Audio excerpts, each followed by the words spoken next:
Categorically line add करी गई है ना, ये मैं कहूँगा बहुत ही इम्पोर्टेंट है कि ध्यान रखिए कि हमारे नेबरहुड की जो कंट्रीज़ हैं, जो हमारी नेबरिंग कंट्रीज़ हैं, वहाँ पर क्या हो रहा है।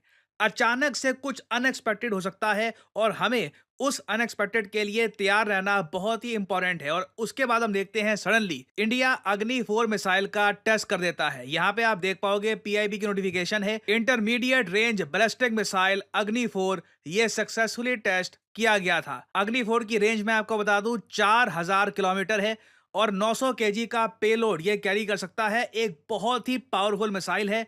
और आप हिस्ट्री चेक कर लीजिए, जब भी इंडिया ने अग्नि 4 और अग्नि 5 इन दो मिसाइल्स का टेस्ट किया है, चाइनीज सरकारी मीडिया या फिर चाइनीज गवर्नमेंट ने इसका प्रोटेस्ट किया है ना। हो सकता है कि आप में से कुछ लोग कहें कि जो ये बात यहाँ पर की थी राजनाथ सिंह जी ने कि नेबरिंग कंट्रीज, क्या यहाँ पर हम ये कह सकते हैं, जो लोग काफी बार कहते हैं कि इंडिया हो सकता है फ्यूचर में एक थ्री फ्रंट वॉर फेस करे, कि पाकिस्तान, बांग्लादेश, चाइना। देखो, मैं समझ सकता हूं कि आप में से कुछ लोग काफ़ी कंसर्न्ड हैं बांग्लादेश में हुई डेवलपमेंट्स को लेकर।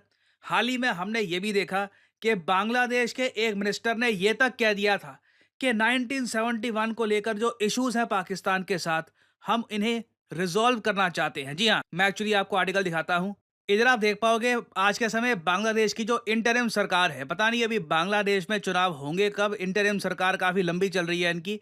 जो इनके इंटरिम आईटी मिनिस्टर हैं नाहिद इस्लाम, इन्होंने ये कहा है कि बांग्लादेश के जो भी इश्यूज थे 1971 वॉर में पाकिस्तान के साथ, हम इनको रिजॉल्व करना चाहते हैं। जो हुआ सो हुआ अतीत में, हम चाहते हैं कि रिलेशंस हमारे इम्प्रूव हो और हम डेमोक्रेसी, दोनों कंट्रीज मिलकर डेमोक्रेसी को प्रमोट करना सीखे साउथ एशिया रीजन में ना। अगेन ये एक काफ़ी अजीब सी स्टेटमेंट है, क्योंकि इससे पहले आपको याद होगा शेख हसीना ने लिटरली ये कहा था कि ये पाकिस्तान को यूएन में और जगह ब्लेम करेंगी for the 1971 genocide. Sheikh Hasina literally जो जेनोसाइड का इशू है इसे इंटरनेशनलाइज करना चाहती थी। शेख हसीना के जाते ही आप कह लीजिए एक ह्यूमंगस यू टर्न देखने को मिल रहा है, जहां पर बांग्लादेश की इंटरिम सरकार ये कह रही है कि सारे इश्यूज ये पाकिस्तान के साथ रिजॉल्व करना चाहते हैं। इश्यूज छोड़िए, बांग्लादेश लिटरली वेपन्स परचेज कर रहा है आज के समय पाकिस्तान से, और जो ये रीबिल्डिंग करना चाहते हैं टाइज का,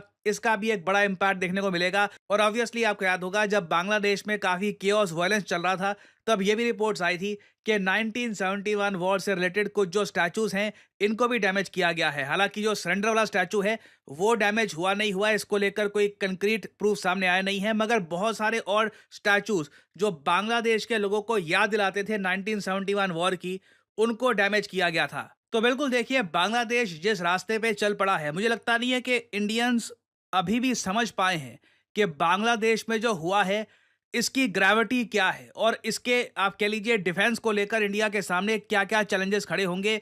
बीएसएफ ने हाल ही में बांग्लादेश को यह भी कहा है कि इन्फिल्ट्रेशन रोकिए, आपके लोग जो भागकर इंडिया आना चाहते हैं एंश्योर करिए कि अपने लोग अपनी बॉर्डर पे ही आप रखें, क्योंकि ऑब्वियसली हम इलीगल इमिग्रेशन नहीं चाहते। तो देखिए, इश्यूज बिल्कुल बने हुए हैं। थ्री फ्रंट वॉर मैं ये नहीं कहूंगा एक ऑल आउट पॉसिबिलिटी नहीं है, but at the same time अभी के लिए बांग्लादेश कोई एक मिलिट्री प्रॉब्लम नहीं है भारत के लिए। तो अभी जो हालात बने हुए हैं इंडिया के सामने, ऐसे टाइम में अग्नि 4 को टेस्ट करना बिल्कुल बनता है। नाउ आप यहाँ पर पूछेंगे अग्नि 5 को टेस्ट क्यों नहीं किया गया। देखिए, अग्नि 5 को टेस्ट यूजुअली तभी किया जाता है जब एक नई टेक्नोलॉजी हमको टेस्ट करनी है। फॉर एग्जांपल रिसेंटली हमने जो MIRV टेक्नोलॉजी है ये अग्नि 5 मिसाइल के साथ करी थी test, and it was a success. Agni 4 आप अगर देखें तो इसकी रेंज काफ़ी कम है।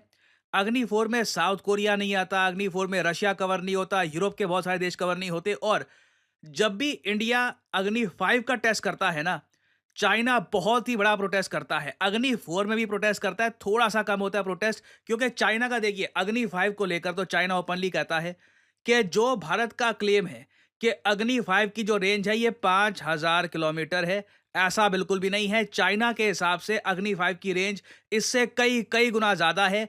इंडिया बस उसकी रेंज थोड़ी कम बताता है ताकि यूरोपियन कंट्रीज़ और वेरियस और एशियन कंट्रीज़, इवन ऑस्ट्रेलिया, ये सब देश चिंता में ना आ जाए। और अगर आप यहाँ पे सोच रहे हैं कि ये अग्नि 6 इसकी रेंज इतनी होगी क्या, इतनी सारी, जी हाँ बिल्कुल।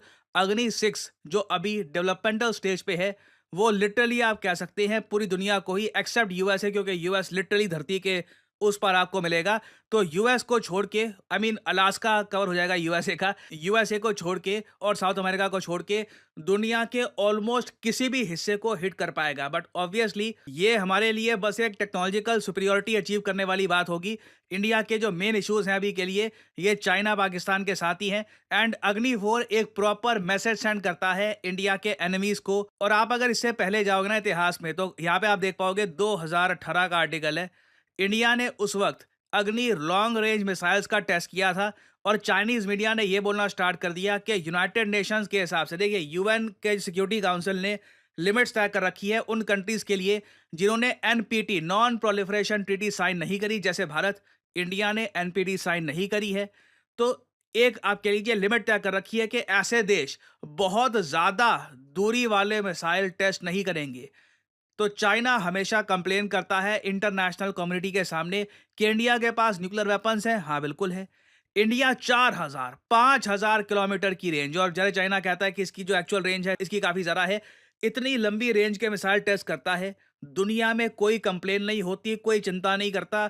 सेम टाइप का टेस्ट चाइना कर ले या ईरान कर ले या फिर परहैप्स इवन पाकिस्तान कर ले, तो सडनली सैंक्शंस की बात तक पहुंच जाती है। तो ये चाइना काफी बार कह चुका है कि पाकिस्तान को भी इस टाइप की प्रिविलेज मिलनी चाहिए जैसी इंडिया को मिलती है। तो इस बार भी देखिए, हो सकता है अग्नि 4 के टेस्ट के बाद चाइना थोड़ा बहुत कंप्लेन करे, बट अगेन चाइना की इस कंप्लेन को कोई सुनता नहीं है। कंट्रीज काफी हद तक सेफ और सिक्योर फील करती है कि एक डेमोक्रेटिक इंडिया मिसाइल टेस्ट कर रहा है। It is only for self defence. और यहाँ पे आप देख पाओगे पीआईबी के नोटिफिकेशन में भी लिखा हुआ है कि इंडिया की जो पॉलिसी है क्रेडिबल मिनिमम डेटरेंस कैपेसिटी की, ये हम फॉलो कर रहे हैं और इसी के अंडर ये टेस्ट हमने किया है।